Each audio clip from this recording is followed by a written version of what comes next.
Qu'en est-il des croyants vivants du temps de Christ, avant sa mort et sa résurrection? En quoi croyaient-ils? Comprenaient-ils entièrement que Christ mourrait sur la croix pour leurs péchés? Vers la fin de son ministère, Jésus-Christ commença à montrer à ses disciples qu'ils devaient aller à Jérusalem. Beaucoup souffrir de la part des anciens, des chefs, des prêtres et des spécialistes de la loi, être mis à mort et ressusciter le troisième jour. Matthieu 16, 21, 22. Quelle fut la réaction de ses disciples à ce message?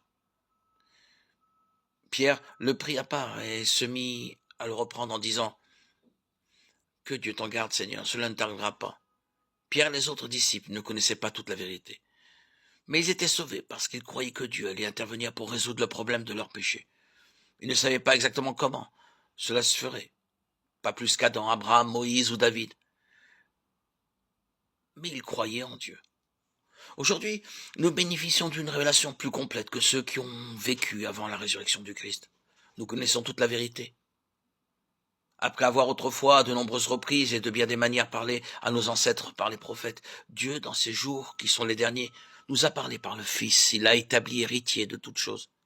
Et c'est par lui aussi qu'il a créé l'univers. Hébreux 1, 1, 2. Notre salut est toujours fondé sur la mort du Christ et conditionné à notre foi en Dieu.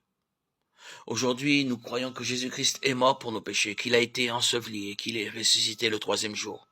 1 Corinthiens 15, 3, 4.